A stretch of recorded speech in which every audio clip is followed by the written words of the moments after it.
Hi hello Nishi ടോക്കിലേക്ക് എല്ലാവർക്കും സ്വാഗതമുണ്ട്. എന്തൊക്കെ എല്ലാവരുടെ വിശേഷം സുഖമല്ലേ? നമ്മളിവിടെ അൽഹംദുലില്ലാ കുഴപ്പമില്ലാണ്ട് പോകുന്നു കേട്ടോ. അപ്പോൾ ഇന്ന് ഞാൻ വന്നിട്ടുള്ള ഇറാനി പോള, അതായത് നല്ല അടിപൊളി സ്നാക്സ് കേട്ടോ.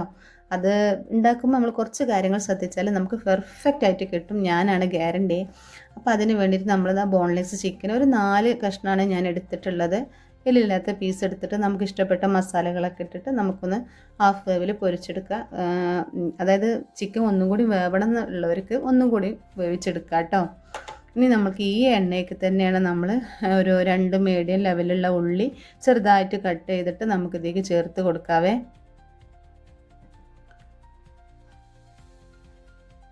ഇനി വേറെ മസാലകളൊന്നും നമ്മൾ ഇതിലിടുന്നത്, ഞാനിതിക്ക് മല്ലിപ്പൊടി ഒക്കെ കുറേശ്ശെ ഇട്ടിട്ടുള്ളത്. നമുക്ക് ഇഷ്ടപ്പെട്ട ഫ്ലേവർക്ക് അനുസരിച്ച് നമുക്ക് മസാലകൾ ഇടാം കേട്ടോ.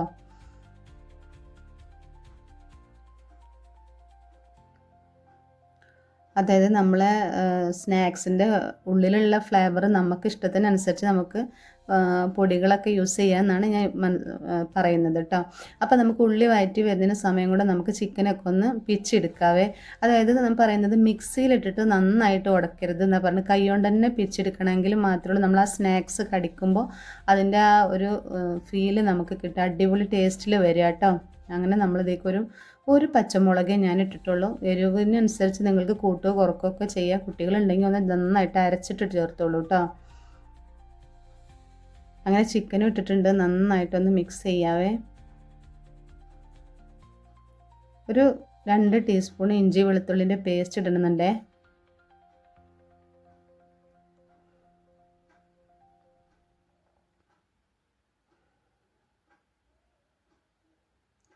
പിന്നെ നമ്മൾ കുറച്ച് മല്ലിച്ചപ്പ്, പുതിന, കറിവേപ്പിലൊക്കെ ഇട്ടിട്ടാൽ നമ്മൾ മസാലക്കൂട്ട് സെറ്റ് ആയിട്ടുണ്ട്.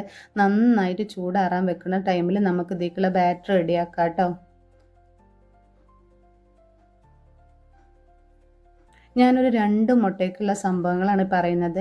അപ്പോൾ നിങ്ങൾക്ക് ഇതിനേക്കാളും ക്വാണ്ടിറ്റി വേണമെന്നുണ്ടെങ്കിൽ ഞാൻ പറയുന്നതിൻ്റെ അളവുകളൊക്കെ കൂട്ടുകയോ കുറക്കുകയോ ഒക്കെ ചെയ്യാം.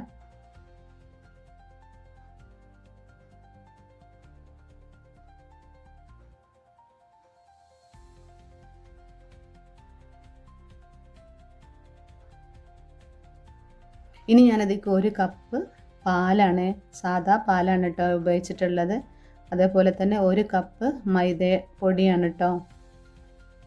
പിന്നെ നമുക്ക് അതിലേക്ക് ആവശ്യത്തിനുള്ള ഉപ്പ് ചേർത്തിട്ടുണ്ട്. പിന്നെ നമ്മൾ കുറച്ച് കുരുമുളകിൻ്റെ പൊടിയാണ് ഇട്ടിട്ടുള്ളത് കേട്ടോ. പിന്നെ നമ്മൾ ഒരു 1/4 കപ്പ് സൺഫ്ലവർ ഓയിലാണ് ചേർത്തിട്ടുള്ളത്. പിന്നെ 2 അല്ലി വെളുത്തുള്ളി മസ്റ്റായിട്ട് ചേർക്കണേ, നല്ലൊരു ഫ്ലേവർ കിട്ടും നമുക്ക് കേട്ടോ. ഇതാ ഞാൻ എടുത്ത അളവ് കറക്റ്റായിരുന്നു കണ്ടോ, ലൂസും അല്ല എന്നാൽ നന്നായിട്ട് കട്ടിയാവാത്ത ഈ ഒരു പരുവത്തിൽ വേണം നമുക്ക് ഈ മസാല കൂട്ട് സെറ്റാക്കാൻ എടുക്കാനുള്ളത്.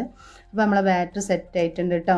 ഇനി നമുക്ക് ഇതിലേക്ക് ഒരു നല്ല കട്ടിയുള്ളൊരു പാത്രം വെക്കണം, താഴെ അല്ലെങ്കിൽ അടി പിടിക്കാൻ ചാൻസ് കൂടുതൽ, കാരണം ഇത് കുറച്ചധികം നമുക്ക് വേവിക്കാനുണ്ട്. അതായത് ഒരു അരമണിക്കൂർ 25 മിനിറ്റ് നമുക്കിത് വേവിച്ചെടുക്കാനുള്ളതാണ്. അപ്പോൾ അതിനനുസരിച്ച് നമുക്ക് കട്ടിയുള്ളൊരു പാനിൽ എന്തെങ്കിലും, ഞാനിപ്പോൾ ഒരു പത്തിരിക്കല്ലാണ് വെച്ചിട്ടുള്ളത് കേട്ടോ. എന്നിട്ട് നമ്മൾ എന്തെങ്കിലും ഓയിലോ അല്ലെങ്കിൽ നെയ്യോ അത് നമ്മൾ സൈഡൊക്കെ ഒന്ന് തൂക്കി കൊടുത്തിട്ട് നമുക്ക് നമ്മൾ ഉണ്ടാക്കി വെച്ച ബാറ്ററിൻ്റെ ഒരു പകുതി ഭാഗം നമുക്ക് ഇതിലേക്ക് ഒഴിച്ചു കൊടുക്കാവേ. എന്നിട്ട് ഒരു 5 മിനിറ്റ് നമ്മളിതൊന്ന് അടച്ച് വെക്കുക കേട്ടോ. സൈഡൊക്കെ ഒന്ന് വെന്ത് കിട്ടിയാൽ മതി.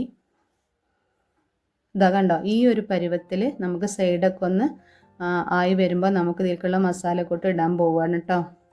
അതായത് മസാലക്കൂട്ട് ഇടുമ്പോഴാണ് ഞാൻ പ്രത്യേകം ശ്രദ്ധിക്കാൻ പറഞ്ഞത്. അതായത് ഇതിൻ്റെ നല്ല സൈഡൊക്കെ ആയിട്ട് നമ്മൾ ഇടാൻ പാടില്ല, അപ്പോൾ മുറിക്കുമ്പോൾ നമുക്ക് ആ ഒരു ഫിനിഷിങ് കിട്ടില്ല. അപ്പോൾ അത് നന്നായിട്ട് ശ്രദ്ധിക്കുക കേട്ടോ.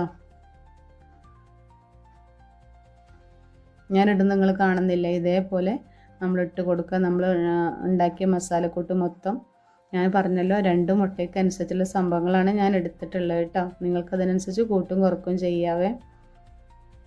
ഇനി നമുക്ക് ബാക്കിയുള്ള ബാറ്ററും കൂടി ഒഴിച്ച് കൊടുക്കുന്നത് എങ്ങനെ, സൈഡിൽ കൂടി വേണം നമ്മൾ ആദ്യം ഒഴിച്ച് കൊടുക്കണമെങ്കിലുള്ളൂ അത് ഒന്ന് സെറ്റായി കിട്ടുക കേട്ടോ.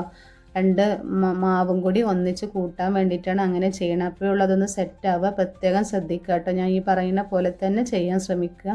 എന്നിട്ട് നമുക്കൊരു സ്പൂൺ വെച്ചിട്ട് നമുക്കിതൊന്ന് ഫൈനലി ഒക്കെ ഒന്ന് സെറ്റാക്കി എടുത്തിട്ട് നമ്മളെ കയ്യിൽ ക്യാപ്സിക്കം ഉണ്ടെങ്കിൽ നല്ലൊരു ഫ്ലേവറും അതുപോലെ എന്താ പറയുക നല്ലൊരു കാഴ്ചക്കും നമുക്കൊരു ഭംഗിയിൽ തോന്നാൻ നമുക്ക് ഉണ്ടെങ്കിൽ ഓപ്ഷനാണ് ക്യാപ്സിക്കം കൂടി യൂസ് ചെയ്യുക കേട്ടോ.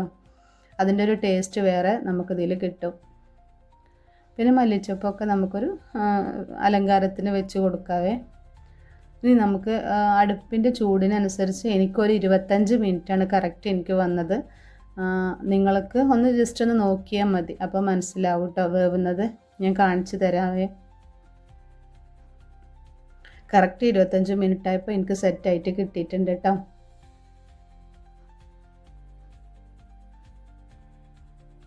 കണ്ടോ, ഈ ഒരു പരുവത്തിലാവുമ്പോൾ നമ്മൾ എന്ത് ചെയ്യണം, ഒന്ന് പപ്പടക്കോലോ എന്തെങ്കിലും എടുത്തിട്ട് നമുക്കൊന്ന് കുത്തി നോക്കാം കേട്ടോ.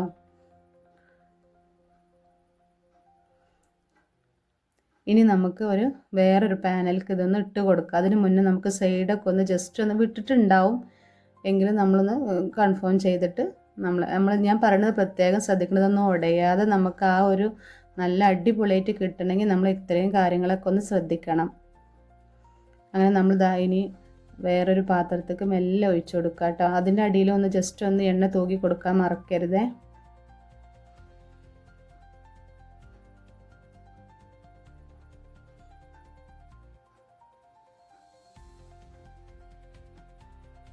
കണ്ടോ, നല്ല പെർഫെക്റ്റ് ആയിട്ട് കിട്ടിയിട്ടുള്ള അതിൻ്റെ സൈഡ് ഭാഗങ്ങളൊക്കെ കണ്ടില്ലേ, മസാല അത് അങ്ങനെ ഇട്ടതുകൊണ്ടാണ് മസാല, അല്ലെങ്കിൽ ഇതിവിടെയൊക്കെ നമ്മൾ സൈഡ് ഭാഗത്തൊക്കെ മസാല വന്ന് നിൽക്കുമ്പോൾ അതൊരു വൃത്തി തോന്നില്ല നമുക്ക്. ഇതൊരു 10 മിനിറ്റ് ഇങ്ങനെ വെച്ചാൽ മതി. അതും നല്ല സ്ലോ തീയിലേ വെക്കാൻ പാടുള്ളൂ കേട്ടോ. അങ്ങനെ നമ്മൾ ഇറാനി പോള സെറ്റായിട്ടുണ്ട്. എല്ലാവർക്കും ഇഷ്ടമാണെന്ന് നോക്കാം കേട്ടോ. കണ്ടില്ലേ, ഇതിൻ്റെ സൈഡ് ഭാഗമൊക്കെ നമുക്ക് അത്രയും പെർഫെക്റ്റ് ആയിട്ട് കിട്ടിയിട്ടുണ്ട് കേട്ടോ. അപ്പം നമ്മളെ വീഡിയോ ആദ്യമായിട്ട് കാണുന്നവരൊക്കെ ആണെങ്കിൽ ഒന്ന് ലൈക്കും സപ്പോർട്ടും ഒക്കെ ഒന്ന് ചെയ്യുക. ഇഷ്ടമാണെങ്കിൽ ഫീഡ്ബാക്ക് അറിയിക്കാനും മറക്കരുത് കേട്ടോ. അപ്പോൾ ഓക്കെ, ബൈ.